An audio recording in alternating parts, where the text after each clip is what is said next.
আজকে একটা সম্পূর্ণ নতুন তথ্য দেব। পুরী থেকে আমরা ফিরছিলাম, পুরী বাস স্ট্যান্ডে একটা বাসে ফিরবো। এই বাসটার ছবি দেখছেন, ডলফিন। এই ডলফিনের দেখুন আরও বাস আছে। আগেরটা ছিল BR11, এগুলো নর্মাল মডেল। এটার ভাড়া 616 টাকা। আর ওই যে দূরে ডলফিনের আরেকটা ভলভো দেখালাম, ব্লু কালারের একটা, এটার 1200 টাকা ভাড়া। কলকাতা থেকে, আপনার পুরী থেকে কলকাতা, বাট স্ট্যান্ড কিন্তু সব বাবুঘাট, বাট বললে স্প্ল্যানেড দাঁড়ায়। আর ডলফিনের এটা BR11, এর ভাড়া একটু বেশি, 1200-1500 থেকে শুরু। আর এই যে গুরুদেব দাঁড়িয়ে আছে, শ্যামলী পরিবহন। মিডিলেরটা হচ্ছে BR11, আর প্রথমেরটা হচ্ছে আপনার 9600। সবাই 9600 পছন্দ করে, তবে BR11 কিন্তু সব থেকে বেস্ট। কিন্তু শ্যামলী কিন্তু সোজা স্প্ল্যানেডে গিয়ে দাঁড়াবে। ভাড়া সব ওয়েবসাইটে দেখতে পাবেন, এক এক সময় এক এক রকম থাকে। আর পাশে কিন্তু গ্রিন লাইন 9600 দাঁড়িয়ে রয়েছে, ঠিক আছে। আর দেখুন, নতুন আপনাদের একটা বাস দেখাচ্ছি, গভর্নমেন্ট অফ ওড়িশার OS-RTC, অরেঞ্জ কালার। এটা 2+2 স্লিপার, নতুন।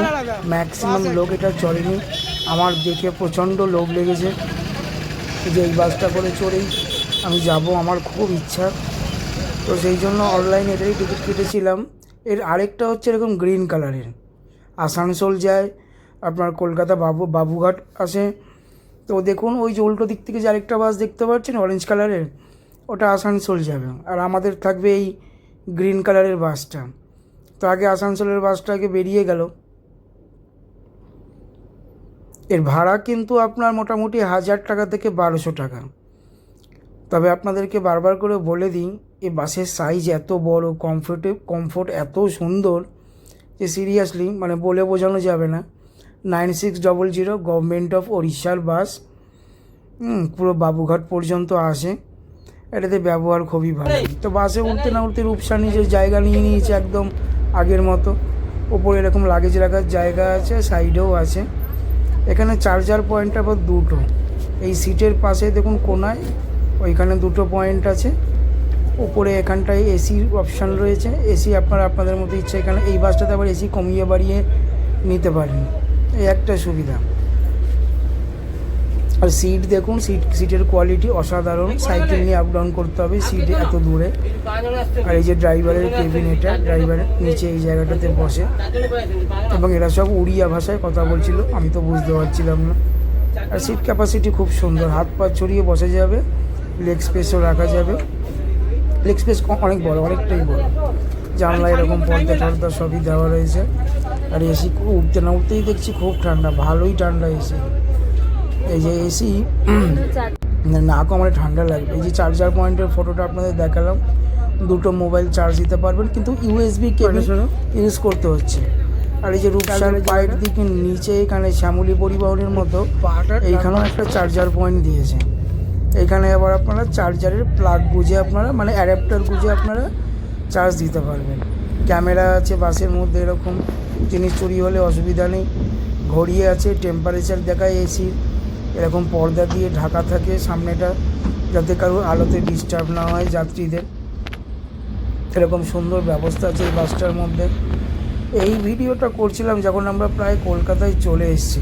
আর বিশ্বাস করুন কখন যে চলে এসেছি, রূপসা তো পুরো ঘুমের মধ্যে রয়েছে, আলাদাই জগতে। এই ওকে আর ডাকিনি, আমি একা একাই ভিডিও করছিলাম। যে আপনাদেরকে দেখাই বাসের কোন সিটটায় আমরা বসেছিলাম। এই দেখুন একদম রূপসা বসে রয়েছে একদম সামনে, জানলা দিয়ে হাই করছে। আমরা ভিডিও করবো বলে সবসময় এই জায়গার টিকিটটাই কাটি।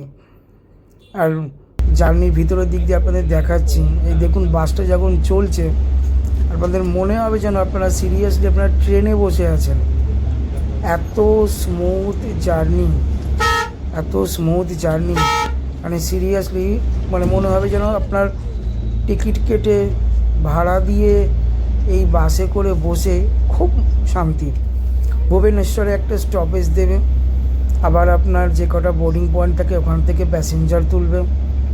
রাত্রির 10:30টার সময় আপনাদেরকে ডিনারের জন্য ভালো একটা ধাবা এবং হোটেলে দাঁড় করাবে। ওইখানে আপনাদের ডিনার সব কমপ্লিট করে নিতে হবে, এবং মাঝ রাস্তায় বললে মাঝে মাঝে দাঁড়াবে, এরকম কোনো ব্যাপার নেই। টয়লেট ওয়াশরুমের জন্যই তো মেন প্রবলেম। এই বাসের মধ্যে কিন্তু আপনাদের জানিয়ে দিই, শ্যামলী পরিবহনের মতো জল দেবে না, এবং ব্ল্যাঙ্কেটও দেবে না। এখানে নিজের সেফটি নিজের সব কিছু নিজে। সিট ক্যাপাসিটি অনেক বড়, আপনি আরাম করে পুশ ব্যাক প্রেস করে আপনারা আরাম করে বসতে পারবেন। জল আর ব্ল্যাঙ্কেট কিন্তু দেবে না, বুঝতে পেরেছেন। আর কোথাও ওয়াশরুমের জন্য দাঁড়ালে এদের রিকোয়েস্ট করতে হবে, দাঁড়ায়। কারণ আমি দেখলাম একজন রিকোয়েস্ট করলো, তার বাচ্চার খাবার নিতে ভুলে গেছে, দাঁড়াতে বললো, দাঁড়ালো। মাঝখানে দুবার স্টপেজ দেবে। আবার ঠিক আপনাদের রাত্রিবেলা 2টো থেকে 2:30-এর মধ্যে একটা ধাবায় দাঁড় করাবে ওয়াশরুমের জন্য, কিন্তু সেটা মাত্র 10 মিনিটের জন্য। আর রাত্রি 10:30টার সময় ডিনারের জন্য দাঁড় করাবে এই বাসটা। রাত্রি 10:30টায় আপনার আধা ঘন্টা আধা ঘন্টা টাইম দেবে ডিনারের জন্য। লেগ স্পেস দেখুন, আমি বাবু হয়ে বসে আছি, ঠিক আছে, কতটা জায়গা থাকে সিটে। জার্নি করলে মনে হবে সিরিয়াসলি আমার মতো সাধারণ মানুষের তো মনে হবে যে প্লেনে জার্নি করছি। তবে অনেক বড় বড় বাস আছে, তবে এই বাসটা তো শুধুমাত্র পুরী থেকে কলকাতায় চলে, তাই জন্য ভাবলাম যে ওড়িশা গভর্নমেন্টের ভলভো একবার চড়ি। আমাদের এখানকার গভর্নমেন্টের বাস তো রাস্তায় 14বার করে স্টপেজ দেয়, মানে এই বড় ভলভোগুলোর কথাই বলছি। মায়াপুর যায় যে বড় গভর্নমেন্টের ভলভো বাস আছে, আমি দেখলাম, আমি চড়েওছি, তো অনেকবার স্টপেজ দেয় রাস্তায়, প্যাসেঞ্জার তোলে আমাদের কলকাতায়। কিন্তু এখানে এরকম সিস্টেম নেই, যে কটা সিট সে কটাই প্যাসেঞ্জার। তবে আপনাদেরকে আরও একটা জিনিস দেখাই, যখন ভুবনেশ্বর এয়ারপোর্টে ঢুকছিলাম, দেখুন, এয়ারপোর্ট বলে দিলাম, সরি, মানে আবেগে, এটা বাস স্ট্যান্ড ভুবনেশ্বরের। আমি তো ভাবছিলাম যে এটা বাস স্ট্যান্ড না এয়ারপোর্ট। দেখুন ভালো করে একবার এর ইনসাইডটা একবার দেখবেন, ভিতরটা আপনাদেরকে আমি একবার দেখানোর চেষ্টা করছি। এর ভিতরটা একবার দেখুন, দেখে আপনার মনে হবে সত্যি এয়ারপোর্ট। এটা অসাধারণ একটা পরিষ্কার পরিচ্ছন্ন সুন্দর এয়ারপোর্ট। এই দেখুন ভিতর। তবে আপনাদেরকে আরও একটা জিনিস জানাই, যখন ঠিক বাসটা যখন ছেড়ে চলে যাচ্ছিল না, মনে হচ্ছিল না এয়ারপোর্ট থেকে আমাদের প্লেন মানে উড়ে যাচ্ছে, টেক অফ নিচ্ছে, এরকম মনে হচ্ছে।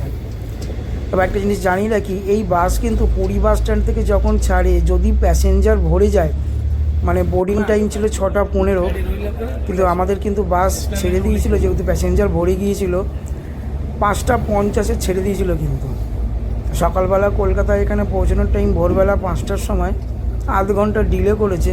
5:30, কারণ রাস্তায় খুব জ্যাম ছিল, কলকাতার দিকে ঢুকতেই রাস্তায় জ্যাম।